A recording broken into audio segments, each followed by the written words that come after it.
निहायत ही वाजिबुल एहतराम सामीईन कराम, अल्लाह रब्बुल इज़्ज़त का ख़ास लुत्फ़ व एहसान है जिसकी तौफ़ीक़ के ख़ास से मैं और आप जुम्मतुल मुबारक की बबरकत नमाज के लिए हाज़िर हैं। अल्लाह रब्बुल इज़्ज़त आपकी और मेरी हाज़िरी को अपनी बारगाह आलिया में शर्फ़े कबूलियत अता फरमाए। हम गुज़श्ता जुम्मतुल मुबारक से अपने करीबी रिश्तेदारों के हकूक़ बयान कर रहे थे और आज के जुम्मतुल मुबारक पर हम पड़ोसियों के हकूक़ के मुतल्लिक़ चंद ज़रूरी गुज़ारिशात अर्ज़ करना चाहेंगे। दुआ फरमाएं कि खालिक़ कायनात हमें हक़ को बयान करने की और हक़ पर अमल करने की तौफ़ीक़ अता फरमाए। हज़रत बुरैदा रज़ियल्लाहु तआला अन्हु आप बयान करते हैं कि मैंने अपने वालिद गिरामी से सुना। हज़रत बुरैदा रज़ियल्लाहु तआला अन्हु के वालिद कहते हैं क़ाल कुन्ना जुलूसन इंद रसूलिल्लाह सल्लल्लाहु अलैहि वसल्लम कि हम हुज़ूर सल्लल्लाहु अलैहि वसल्लम के पास बैठे हुए थे। क़ाल लिअस्हाबिही तो हुज़ूर सल्लल्लाहु अलैहि वसल्लम ने अपने असहाब से फरमाया, अपने गुलामों से फरमाया, इन्हबू बिना नऊदु जारन यहूदिया कि तुम मेरे साथ मेरे पड़ोसी यहूदी की इयादत करने के लिए, बीमार पुशी करने के लिए, तीमारदारी करने के लिए मेरे साथ चलो। हुजूर ने अपने सहाबा से फरमाया। एक यहूदी हुजूर का पड़ोसी था और वो बीमार था। सहाबा कराम हुजूर के साथ चले और हज़रत बुरैदा के वालिद कहते हैं क़ाल फदख़ला अलैहि फवजदहु फिल मौत। वो कहते कि जब हम उसके घर में दाखिल हुए, उसके पास पहुंचे हम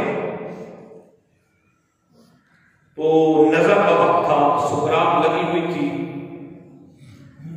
वो जिंदगी और मौत की कशमकश में था वो यहूदी।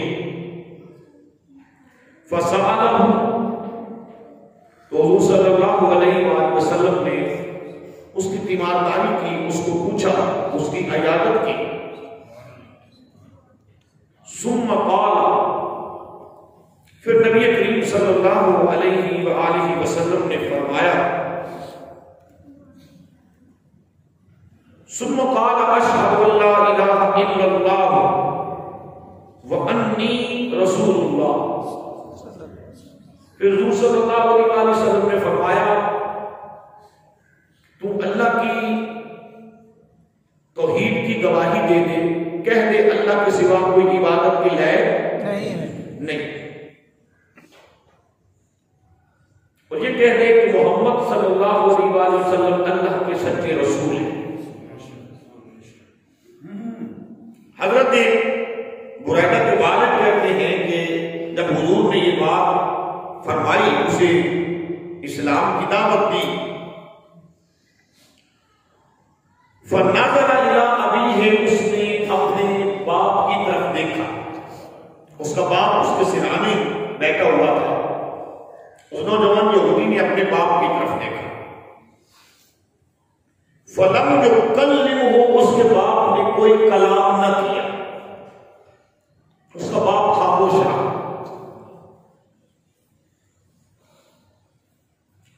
फक़ाल लहुन नबी सल्लल्लाहु अलैहि वसल्लम, हुज़ूर सल्लल्लाहु अलैहि वसल्लम ने फिर उसे कहा मरतबा कहा, हुजूर ने फरमाया अशहदु अल्ला इलाहा इल्लल्लाह व अन्नी रसूलुल्लाह, कह दे कि अल्लाह के सिवा कोई इबादत के लायक नहीं और मोहम्मद सल्लल्लाहु अलैहि वसल्लम अल्लाह के सच्चे रसूल है। फनाज़रा इला अबीही, बस उसने अपने बाप की तरफ देखा। दूसरी मरतबा जब हुजूर ने फरमाया कि कह दे अल्लाह के सिवा कोई इबादत के लायक नहीं और मेरे मुतल्लिक है कि मैं अल्लाह का सच्चा रसूल हूं, उसने दूसरी मरतबा अपने बाप की तरफ देखा। जब दूसरी मरतबा उसने अपने बाप की तरफ देखा, फ़क़ाल अबूहु, दूसरी मरतबा उसके बाप ने, उसके यहूदी के बाप ने कहा इशहद लहू, कहा कि जो बस ये कहते हैं इनकी गवाही दे। तो कह, जो ये कहते हैं वो तू कह। उन्होंने कहा अशहदु अल्ला इलाहा इल्लल्लाह व अन्ना मुहम्मदुर रसूलुल्लाह, उन्होंने कहा मैं गवाही देता हूं कि अल्लाह के सिवा कोई इबादत के लायक नहीं और मोहम्मद सल्लल्लाहु अलैहि वसल्लम अल्लाह ताला के रसूल हैं। जब उसने ये कलमा पढ़ लिया, तवज्जो फरमाइएगा, ये जो बच्चे आप साथ ले आते हैं वो बच्चों को अपने पास बिठाया करें। जब उसने कलमा पढ़ लिया तो हुजूर सल्लल्लाहु अलैहि वसल्लम ने उसका कलमा सुना, हुजूर ने उसका कलमा सुना।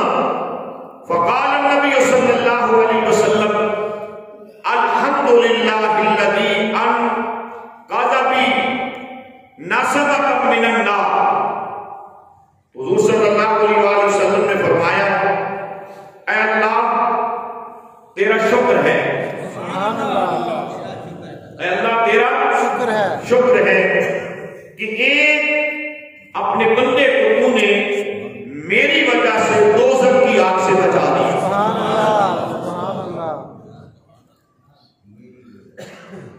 अपने बंदे को तूने मेरी वजह से दोज़ख की आग से बचा लिया। ये बुखारी के अंदर हदीस पाक है, अबू दाऊद के अंदर हदीस पाक है। अब अंदाजा लगा ले कि हुजूर सल्लल्लाहु अलैहि वसल्लम को सारी इंसानियत की फिक्र है और ये मौत के वक्त जिसके पास आप तशरीफ ले जा रहे हैं दोस्त नहीं है, दुश्मन है, मुसलमान नहीं है, बल्कि क्या है, यहूदी है। तो मेरे आका खुद भी जा रहे हैं और सहाबाए किराम रिज़वानुल्लाह ताला अलैहिम अजमईन को अपने साथ ले जा रहे हैं। सहाबाए किराम रिज़वानुल्लाह ताला अलैहिम अजमईन को अपने साथ ले जा रहे हैं कि आओ मेरा पड़ोसी है, यहूदी है, बीमार है, जाके हम उसकी बीमार कुर्सी करें। अब आप अंदाजा लगा लें कि हम मुसलमान होकर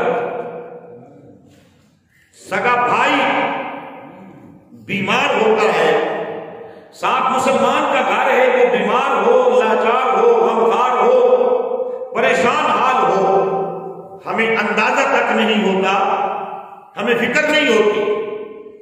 और जिस नबी का हम कलमा पढ़ते हैं ला इलाहा इल्लल्लाह मुहम्मदुर रसूलुल्लाह, और जिस नबी की गुलामी पर हमें नाज है, गुलाम होने पर नाज है, वो नबी खुद भी चल के जा रहे हैं, अपने गुलामों को भी ले जा रहे हैं और जा भी यहूदी के पास रहे। और फिर अंदाजा लगा लें, एक मर्तबा कलमा, एक मर्तबा दावत दे दी अल्लाह की तौहीद की, अपनी रिसालत की, तो क्या काफी नहीं थी? हुजूर ने दूसरी मर्तबा दावत दी। और मेरा दिल तो ये कहता है कि अगर वो दूसरी मर्तबा भी कबूल न करता तो मेरे आका उस वक्त तक उसके घर से ना आते जब तक उसके सीने में ईमान का दिया रोशन न करवा ले।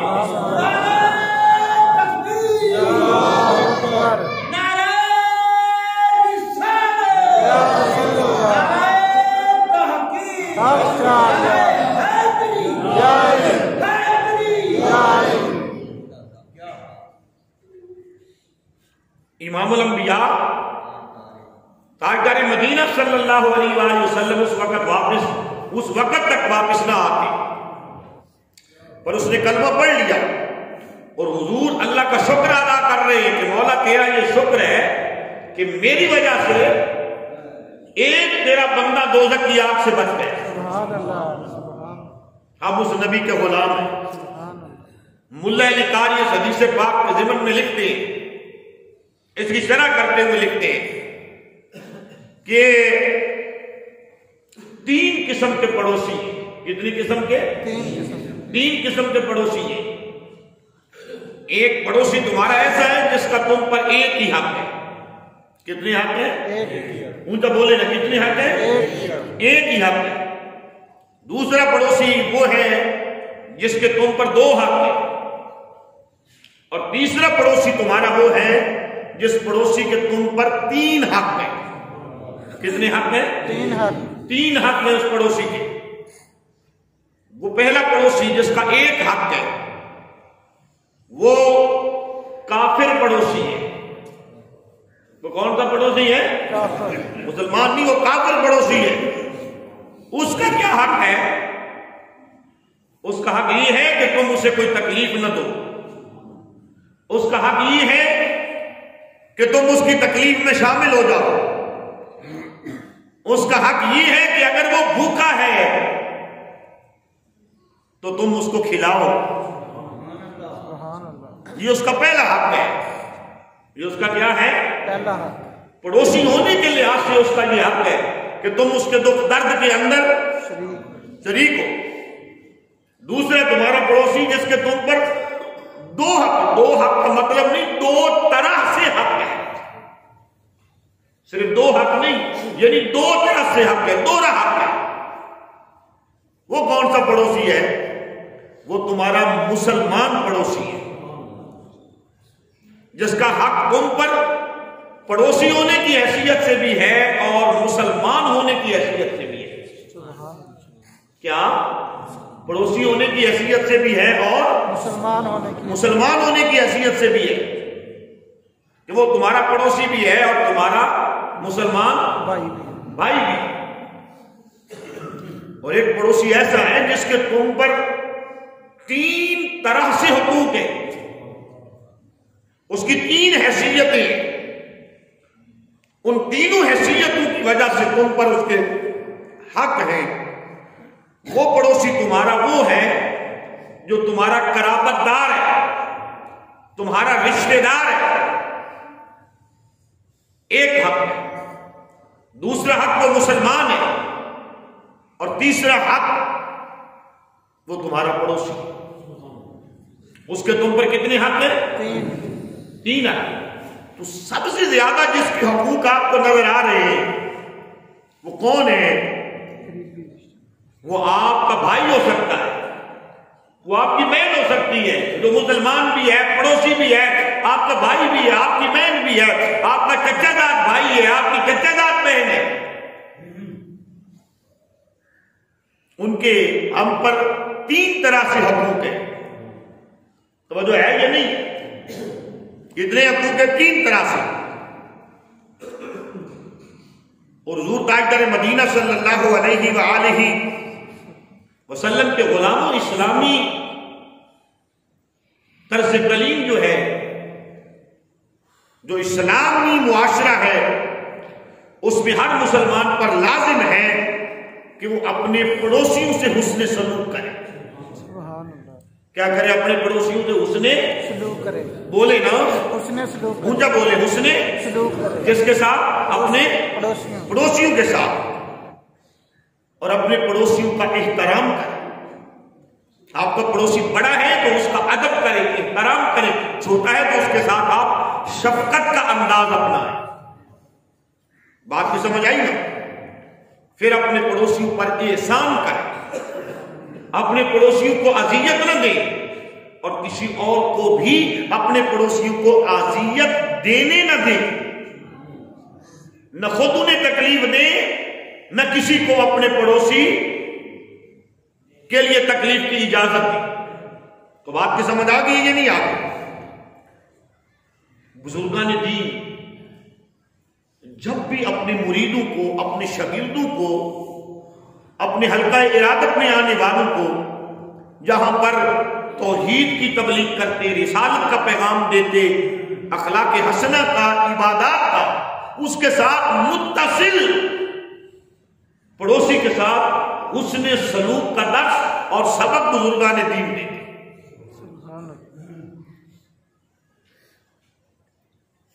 एक पड़ोसी के दूसरे पड़ोसी पर बहुत ज्यादा हकूक है।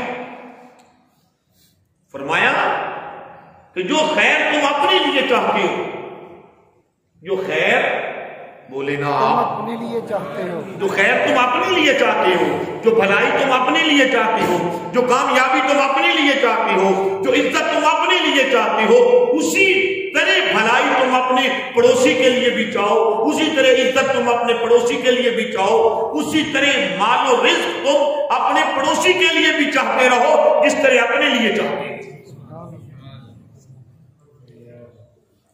वो तुम्हारे घर का पड़ोसी है या तुम्हारी दुकान का पड़ोसी है, तुम्हारी मार्केट का पड़ोसी है, जो भी तुम्हारा पड़ोसी है, अपने पड़ोसी, फरमाया जो अपने पड़ोसी के हक में खैर नहीं चाहता उसको कभी भी खैर नहीं मिलती। मैंने क्या कहा? जो अपने पड़ोसी के हक में खैर नहीं चाहता अपने पड़ोसी के लिए, उसके लिए खैर के दरवाजे नहीं खुलते, उसके लिए खैर के दरवाजे बंद कर दिए जाते। अब अंदाजा लगा लें, एक दुकानदार की हैसियत से अंदाजा लगा लें, कारोबारी की हैसियत से अंदाजा लगा लें, एक मुआशरे के अंदर आपके घर का जो पड़ोसी है उसके मुतल्लिक आप अंदाजा लगा लें कि कहां कमी आती है। कि कभी हम गीबत करते हैं, कभी हम चुगली करते हैं, कभी हम हसद करते हैं। तो आपकी समझ आई या नहीं आई? ये मुसलमान की शान नहीं, ये मोमिन की सिफात नहीं, बल्कि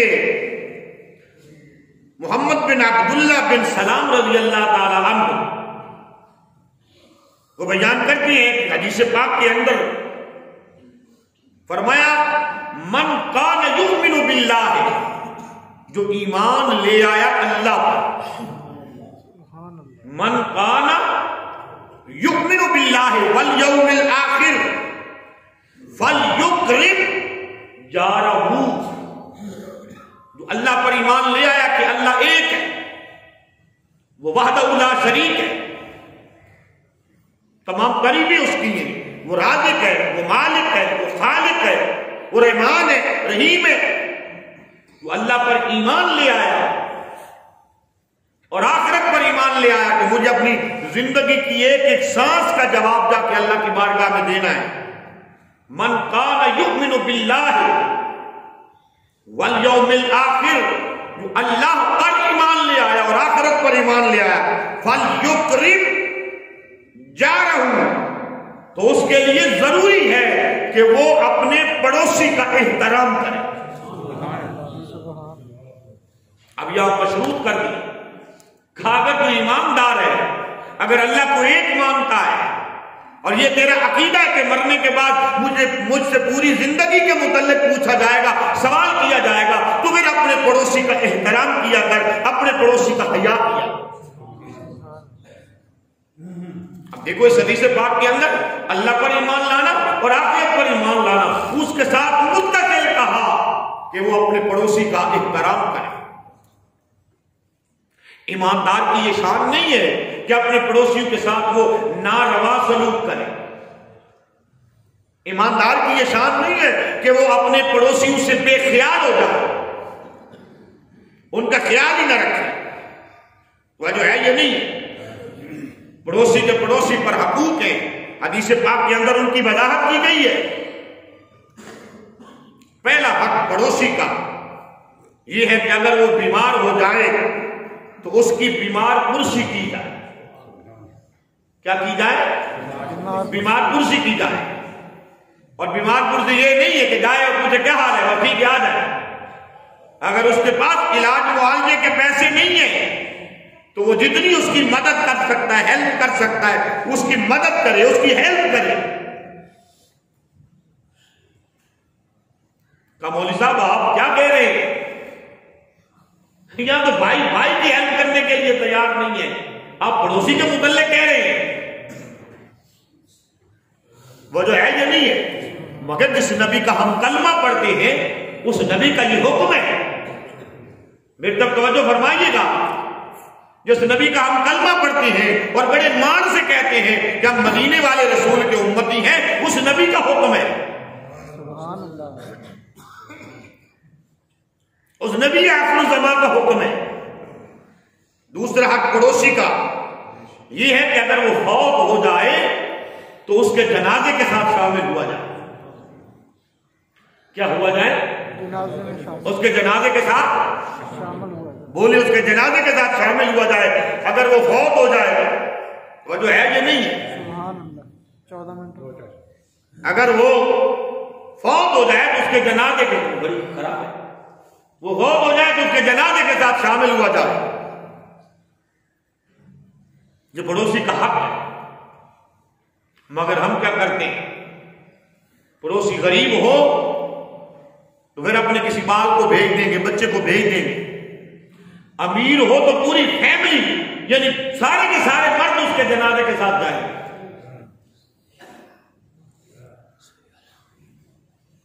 तो वो जो है या नहीं है, गरीब के जनाजे के साथ कोई जाता ही नहीं है।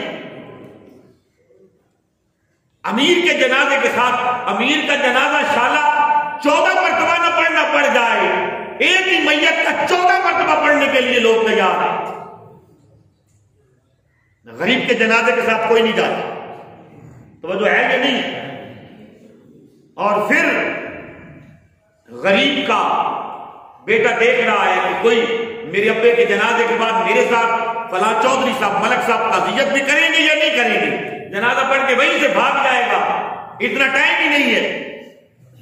और अमीर दादे का जनाजा होगा, अमीर के बाप का जनाजा होगा, या अमीर ताजिर का जनाजा होगा, तो लोग डबल डबल उसके बेटे को जफ्फियां डाल के ताज़ियत कर रहे हैं।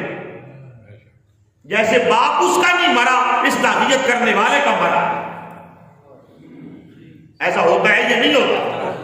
नहीं होता तो आप ऐसे कहें होता है तो वैसे कह दें। आप मुंह तो हिलाना नहीं होता, सर तो हिलाना आसान है। फिर लेने बनाकर देखेंगे, ये अमीर चाहे शराबी था, चाहे जानी था, चाहे बदमाश था, जमाने का बेहया था, मगर आज इसका चेहरा हाथ बांध के देख रहे हैं। उधर गरीब पड़ोसी 5 वक्त का नमाजी भी था, तो आज उसका चेहरा देखने का टाइम भी नहीं है। कहा मौलवी साहब आप भी तो पागल हैं, हम इसका चेहरा कब देख रहे हैं? हम तो अपना पूछा इसके बेटों को दिखा रहे हैं कि हम भी तुम्हारे अब्बे के जनाजे के साथ आए। ऐसा होता है या नहीं होता? चेहरा देखने नहीं जाते, दिखाने जाते हैं। वो जो है या नहीं है। और यहां पर पड़ोसी के बड़े हकूक हैं, मगर एक बात जरूरी रहेगी, वो मैं अर्ज करना चाहता हूं यहां पर। और माया फिर जब किसी कोई पड़ोसी फौत हो जाए तो फिर 3 दिन तक उसके रिश्तेदार, उसके पड़ोसी उसके घर में चूल्हा न जलने दें। अजीब बात है, बेटू का जवान बाप, मासूम बच्चों का जवान बाप मरा पड़ा होता है। ना हया और शर्म मौलवियों को आता है, ना हया और शर्म अवाम को आता है। वही मौलवी जो तुम्हें हदीस सुनाता है कि जिस घर फौतगी हो जाए 3 दिन उसके घर चूल्हा न जले, आग न जलाई जाए, वही मौलवी ऐलान करता है ढीठ बन के आपसे डरता हुआ, कह दे जी खाना तैयार है, खा के जा। अब तो आप नाराज हो गए होंगे ना, सही बात है। अब तो आप नाराज हो गए, खाना तैयार है नहीं, खा के जाना। इधर जवान बाप मरा पड़ा है, जवान बेटा मरा पड़ा है, और उधर अभी जनाजा पड़ा है। दुआ मांगने से पहले ऐलान हो रहा है खाना खा के जाना। वो मुसलमान मर गए, वो अब कब्रों में चले गए कि अगर मोहल्ले के अंदर एक फौतगी हो जाती थी तो 3 दिन क्या 40-40 दिन तक उस घर के अंदर चूल्हा नहीं जलने देते थे। कभी कोई रिश्तेदार खाना पर जनाब अली भिजवा रहा है, कभी कोई रिश्तेदार खाना भिजवा रहा है, कभी कोई पड़ोसी खाना भिजवा रहा है कि इनका जवान बेटा फौत हो गया, जवान बाप फौत हो गया। बोलो ना, ऐसे होता था या नहीं होता था? हाथ खड़ा करो ना जिन्होंने ये जमाना देखा है। होता था ना। आप वो भी तो कलमा पढ़ने वाले थे, हम लोग भी तो कलमा पढ़ने वाले, वो जो है यानी हम लोग भी तो कलमा पढ़ने वाले। अगर मौलवी साहब ऐलान ना करे तो मौलवी साहब तू साढ़े अब्बे के मरने के ऐलान नहीं किया, खाने का कल छुट्टी कर दो।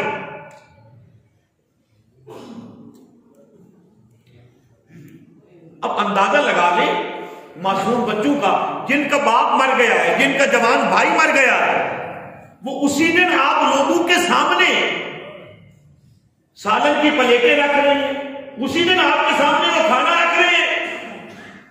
और कई घरों के अंदर तो ये हाल है, उधर मैयत को दफनाना है, दफनाने के लिए एक बेटा कब्र पे खड़ा है, 2 बेटे खाना खिलाने के लिए घर में आए हुए।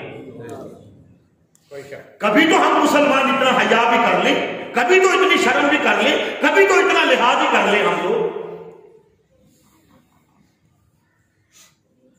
तो समझ आइए या नहीं आई? तो अगर पड़ोसी फौत हो जाए तो जितनी देर तक उसके बाल बच्चे गम में हैं, उसके घर में खाना पहुंचाए, ना के जनाब सारे पड़ोसी उठ के उसी के घर से खाना खाना शुरू करते हैं। और बाद रिश्तेदार तो ये करते हैं कि 40-40 दिन तक सारे रिश्तेदार मिलकर इकट्ठे हो गए। पहले उनका बंदा मर गया है, अब उनका कबाड़ा करने के लिए पूरी 4-5 फैमिलियां उसी के घर के अंदर आके रह जाएंगी, मुकीम बन जाएंगी, जुमेराती का खत्म दिलवा के जाएंगे। दफा हो जाओ जहन्नम में, अपने घर दफा हो तुम। बात की समझ आई या नहीं आई? नाराज है ना आप लोग? हो जाए। कभी मौलवी को हक भी कहने दिया करें, बल्कि हक वक्त कहना चाहिए, वह तो है या नहीं है? इस आदत को, इस रिवाज को खत्म करें, इस रिवाज को खत्म करें। हाँ, जो मेहमान आए हैं तो रिश्तेदार पका के खिलाएं। और चलो लोगों को ऐलान तो वहां नहीं करना चाहिए, चलो कम से कम मौलवी साहब इतना ऐलान करें या कोई रिश्तेदार इतना ऐलान करे, मियां मैयत के घर तो 3 दिन चूल्हा न जलाने का हुक्म है, मगर रिश्तेदारों ने, बिरादरी के लोगों ने या पड़ोसियों ने आप मेहमानों के लिए खाना पकाया, वो खा के जाए। कम से कम इतनी तो हया और शर्म रह जाए ना। वो जो है ये नहीं है। अगले जुमे इंशाअल्लाह बकिया पड़ोसी के हकूक बयान करेंगे। अल्लाह हक बयान करने की तौफीक अता